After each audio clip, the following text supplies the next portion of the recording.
ಎಲ್ಲರಿಗೂ ನಮಸ್ತೆ. ಮೂಡಲ್ಕಿರಣ ಸುದ್ದಿವಾಹಿನಿಯ ಸಮಸ್ತ ವೀಕ್ಷಕರಿಗೆ ಸ್ವಾಗತವನ್ನು ಕೋರುತ್ತಾ ಮುಳಬಾಗಿಲು ತಾಲೂಕಿನ ಮಲ್ಲನಾಯಕನಹಳ್ಳಿ ಪಂಚಾಯಿತಿ ವ್ಯಾಪ್ತಿಯ ಪುಟ್ಟೇನಹಳ್ಳಿ ಗ್ರಾಮದಲ್ಲಿ ಗ್ರಾಮ ದೇವತೆಗಳಾದ ಶ್ರೀ ದೊಡ್ಡಮ್ಮ ದೇವಿ, ಶ್ರೀ ಬಾಯ್ಕೊಂಡ ಗಂಗಮ್ಮ ಹಾಗೂ ಶ್ರೀ ಅರಿಮಾಣಿ ಗಂಗಮ್ಮ ದೇವಿಯವರ ನೂತನ ವಿಗ್ರಹಗಳ ಪ್ರತಿಷ್ಠಾಪನಾ ಮಹೋತ್ಸವವು ಮಾರ್ಚ್ 4ರಿಂದ 6ರವರೆಗೆ ಭಕ್ತಿಭಾವದಿಂದ ನೆರವೇರಲಿದ್ದು ಗ್ರಾಮದಲ್ಲಿ ಆಧ್ಯಾತ್ಮಿಕ ಉತ್ಸಾಹ ಮನೆ ಮಾಡಿದೆ. ಗ್ರಾಮ ದೇವತೆಗಳು ಗ್ರಾಮವನ್ನು ಕಾಪಾಡುವ ಶಕ್ತಿ ಸ್ವರೂಪಿಣಿಯರು ಎಂಬ ನಂಬಿಕೆ ನಮ್ಮ ಹಿಂದೂ ಸಂಪ್ರದಾಯದಲ್ಲಿ ಗಾಢವಾಗಿ ಬೆಳೆದಿದೆ. ಗ್ರಾಮದ ಸುಖ, ಶಾಂತಿ, ಆರೋಗ್ಯ ಮತ್ತು ಸಮೃದ್ಧಿಗೆ ಆಶೀರ್ವಾದ ನೀಡುವ ತಾಯಿಯಾಗಿ ಇವರು ಪೂಜಿಸಲ್ಪಡುತ್ತಾರೆ. ಪೀಳಿಗೆಗಳಿಂದಲೂ ಗ್ರಾಮಸ್ಥರು ಇವರಿಗೆ ವಿಶೇಷ ಭಕ್ತಿ, ನಂಬಿಕೆ ಹಾಗೂ ಆತ್ಮೀಯತೆಯಿಂದ ಸೇವೆ ಸಲ್ಲಿಸುತ್ತಿದ್ದಾರೆ. ಪ್ರತಿಷ್ಠಾಪನಾ ಅಂಗವಾಗಿ ವಿವಿಧ ಧಾರ್ಮಿಕ ವಿಧಿವಿಧಾನಗಳು, ಹೋಮ ಹವನಗಳು, ಪೂರ್ಣಾವತಿ, ಕಲಶಾರೋಹಣ ಹಾಗೂ ಮಹಾಪೂಜೆಗಳು ನಡೆಯಲಿವೆ. ತಾಲೂಕಿನ ಗಣ್ಯರು, ಜನಪ್ರತಿನಿಧಿಗಳು ಹಾಗೂ ವಿಶೇಷವಾಗಿ ಅಂತಾರಾಷ್ಟ್ರೀಯ ಹಿಂದೂ ಪರಿಷತ್ತಿನ ಪ್ರಮುಖರು ಭಾಗವಹಿಸಲಿದ್ದು ಕಾರ್ಯಕ್ರಮಕ್ಕೆ ವಿಶೇಷ ಮಹತ್ವ ದೊರೆತಿದೆ ಅಂತ ಹೇಳಬಹುದು. ಈ ಕುರಿತು ಸುದ್ದಿಗೋಷ್ಠಿ ನಡೆಸಿದ ಶ್ರೀ ದೊಡ್ಡಮ್ಮ ದೇವಿ ಅಭಿವೃದ್ಧಿ ದೇವಸ್ಥಾನದ ಅಧ್ಯಕ್ಷರಾದ ವಿ ಪ್ರತಾಪ್ ರೆಡ್ಡಿ ಅವರು ಮಾತನಾಡಿ, ಗ್ರಾಮ ದೇವತೆಗಳ ಕೃಪೆಯಿಂದ ನಮ್ಮ ಗ್ರಾಮ ಸದಾ ಅಭಿವೃದ್ಧಿಯ ದಾರಿಯಲ್ಲಿ ಸಾಗಲಿ ಎಂಬ ಆಶಯದಿಂದ ನೂತನ ವಿಗ್ರಹ ಪ್ರತಿಷ್ಠಾಪನೆ ಕೈಗೊಳ್ಳಲಾಗಿದೆ.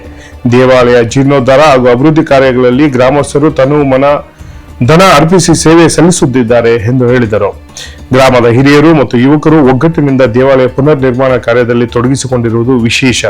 ದೇವಸ್ಥಾನಗಳ ಜೀರ್ಣೋದ್ಧಾರವೆಂದರೆ ಕೇವಲ ಕಟ್ಟಡ ನಿರ್ಮಾಣವಲ್ಲ, ಅದು ಸಂಸ್ಕೃತಿ, ಸಂಪ್ರದಾಯ ಮತ್ತು ಆಧ್ಯಾತ್ಮಿಕ ಪರಂಪರೆಯ ಉಳಿವಿಗಾಗಿ ಕೊಡುಗೆ ನೀಡುವ ಮಹತ್ವದ ಕಾರ್ಯವಾಗಿದೆ.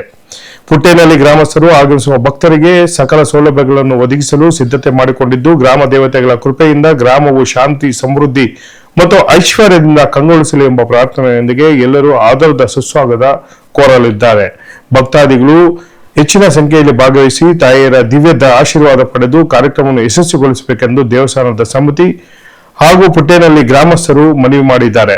ವರದಿ ಬಜರಂಗಿ ಚಲಪತಿ, ಮೂಡಲಕಿರಣ ಸುದ್ದಿ. ದೊಡ್ಡಮ್ಮ ದೇವಿ ಅವರ ಪ್ರತಿಷ್ಠಾಪನೆ ಅಂತ ಮಾರ್ಚ್ 6 ಶುಕ್ರವಾರ, ಇದೇ ಶುಕ್ರವಾರ ಪ್ರತಿಷ್ಠಾಪನೆ ಇದೆ. ಅದರಿಂದ ಈ ದೇವಸ್ಥಾನಗಳು ಪ್ರತಿ ವರ್ಷದಿಂದ ನಾವು ಮಾಡಿಕೊಂಡೇ ಬರ್ತಾಯಿದ್ದೀವಿ. ಈ ಜಾತ್ರೆ, ದಸರಾ ಜಾತ್ರೆ ದೊಡ್ಡಮ್ಮ ದೇವಿದು, ಮತ್ತು ಬಾಯ್ಕೊಂಡ ಗಂಗಮ್ಮ ಮತ್ತು ಆರ್ಮನಿ ಗಂಗಮ್ಮ ದೇವಸ್ಥಾನ ಕಟ್ಟಲೇಬೇಕು ಅಂತ ನಮ್ಮೂರು ಹಿರಿಯರು ಯಾವುದೋ ಒಂದು ಅವ್ರ ಆಸೆ ಮೇಲೆ, ಇಲ್ಲಪ್ಪ ಈ ದೇವಸ್ಥಾನಗಳು ಜಾಸ್ತಿ ವರ್ಷ ಇತಿಹಾಸ ಇರೋದರಿಂದ ಈ ದೇವಸ್ಥಾನಗಳು ಹಳೆ ದೇವಸ್ಥಾನ ತಳ್ಳಿಬಿಟ್ಟು ಹೊಸ ದೇವಸ್ಥಾನ ನಿರ್ಮಾಣ ಮಾಡಬೇಕು ಅಂತ ಅವರ ಇಚ್ಛೆಯ ಮೇರೆಗೆ ನಾವು ಊರವರೆಲ್ಲ ಸೇರಿ ತಮಿಳ್ನಾಡಿಗೆ ಹೋಗಿ ಮಹಾಬಲಿಪುರಮಲ್ಲಿ ಅಲ್ಲಿಗೆ ಹೋಗಿ ದೇವಸ್ಥಾನಗಳನ್ನ ಆರ್ಡರ್ ಮಾಡಿಬಿಟ್ಟು ಅಲ್ಲಿಂದ ತರಿಸಿ ಇದೇ ಮಾರ್ಚ್ 6ನೇ ತಾರೀಕು ಪ್ರತಿಷ್ಠಾಪನೆ ಇದೆ. ಈ ಪ್ರತಿಷ್ಠಾಪನೆಗೆ ಮೂಲೆಯಿಂದನೂ ಒಳ್ಳೆ ಗಣ್ಯರು ಬರ್ತಾ ಇದ್ದಾರೆ. ನಮ್ಮ ರಾಷ್ಟ್ರೀಯ ಅಧ್ಯಕ್ಷ, ಹಿಂದೂ ಪರಿಷತ್ತು ರಾಷ್ಟ್ರೀಯ ಅಧ್ಯಕ್ಷ ವಿಜಯ್ ಕುಮಾರ್ ರೆಡ್ಡಿ ಸಾರು ಬರ್ತಾ ಇದ್ದಾರೆ. ಮತ್ತು ನಾವು ರಿಕ್ವೆಸ್ಟ್ ಮೇಲೆ ನಮ್ಮ ಮುಳಬಾಗಿಲು ತಾಲೂಕು ಜನರ ಇಚ್ಛೆ ಮೇರೆಗೆ ಪ್ರವೀಣ್ ತೊಗೋಡಿಯಾ ಸಾರ್ನೂ ಬರಬೇಕು ಅಂತ ನಾವು ರಿಕ್ವೆಸ್ಟ್ ಮಾಡಿದ್ದೀವಿ. ಪ್ರವೀಣ್ ಭಾಯ್ ತೊಗೋಡಿಯಾ ಅವ್ರನ್ನ ರಿಕ್ವೆಸ್ಟ್ ಮಾಡಿದ್ದೀವಿ. ಇನ್ನೂ ನಮ್ಗೆ ಅಪ್ರೂವಲ್ ಸಿಕ್ಕಿಲ್ಲ. ಅದರಿಂದ ಮತ್ತು ನಮ್ಮ ಕೊತ್ತೂರು ಮಂಜಣ್ಣ ಆಗಿರ್ಬೋದು, ಸಮೃದ್ಧಿ ಮಂಜಣ್ಣ ಆಗಿರ್ಬೋದು, ಆದಿನಾರಾಯಣಣ್ಣ ಆಗಿರ್ಬೋದು, ಎಲ್ಲ ಮುಖಂಡರು. ಯಾಕಂದರೆ ದೇವಸ್ಥಾನ ಅಂದರೆ ಈ ಪಕ್ಷ ಆ ಪಕ್ಷ ಯಾವುದೂ ಭೇದ ಭಾವ ಇಲ್ಲ. ನಮಗೆ ಕಷ್ಟ ಬಂದರೆ ಎಲ್ಲಿ ಹೋಗ್ತೀವಿ ಅಂದರೆ ದೇವಸ್ಥಾನಕ್ಕೆ ಹೋಗೋದು, ನೆಮ್ಮದಿ ಅಲ್ಲಿ ಒಂದೇ ಹತ್ರ ಸಿಗೋದು. ಅದರಿಂದ ಆ ದೇವಸ್ಥಾನ ಕಟ್ಟಲೇಬೇಕು. ನಾನು ಈ ಸ್ಥಾನದಲ್ಲಿ ಇರಬೇಕು ಅಂದರೆ ದೇವರೇ ಕೃಪೆಯಿಂದನೇ. ಆ ಕೃಪೆಯಿಂದ ನಾನು ಇವಾಗ ಈ ಥರ ಇದ್ದೀನಿ ಅಂದರೆ ಈ ಮುಳಬಾಗಿಲು ತಾಲೂಕು ಜನ ಎಲ್ಲರೂ ಇದೇ ಥರ ಇರಬೇಕು ಅಂತ ದೇವಸ್ಥಾನಗಳು ಕಟ್ಟಿದ್ದೀನಿ. ಎಲ್ಲರೂ ಬನ್ನಿ, ಅಕ್ಕ ತಂಗಿರೆ, ಅಣ್ಣ ತಮ್ಮಿಂದರೆ, ತಾಯಿಯಂದರೆ ಎಲ್ಲರೂ ಬನ್ನಿ, ಭಾಗವಹಿಸಿ ಆ ದೇವರ ಕೃಪೆಗೆ ಎಲ್ಲರೂ ಪಾತ್ರರಾಗಿ ಎಲ್ಲರೂ ಆಶೀರ್ವಾದ ತಗೊಂಡು ಎಲ್ಲರೂ ಚೆನ್ನಾಗಿರಬೇಕು. ಈ ಮುಳಬಾಗಿಲು ತಾಲೂಕಲ್ಲಿ ಎಲ್ಲರೂ ರೈತರು ಎಲ್ಲರೂ ಚೆನ್ನಾಗಿರಬೇಕು ಅಂತ ನನ್ನ ಆಸೆ. ಅದೇ ರೀತಿ ನಮ್ಮ ದೇವಸ್ಥಾನದಲ್ಲಿ, ನಮ್ಮ ಊರಲ್ಲಿ ಫಸ್ಟು ದೇವಸ್ಥಾನ ಕಟ್ಟುವಾಗ ಕೊತ್ತೂರು ಮಂಜಣ್ಣ ಸಹಾಯ ಮಾಡಿದ್ರು. ಅದೇ ರೀತಿ ಇವಾಗ ಸಮೃದ್ಧಿ ಮಂಜಣ್ಣನು ಎಲ್ಲ ದೇವಸ್ಥಾನಗಳಿಗೂ ಸಹಾಯ ಮಾಡ್ತಾಯಿದ್ದಾರೆ. ಎಲ್ಲ ಈ ಜಾತ್ರೆಗೂ ಹೋಗ್ತಾ ಇದ್ದಾರೆ. ನಮ್ಮ ಸಂಸ್ಕೃತಿ ಮರಿಬಾರ್ದು ಅಂತ.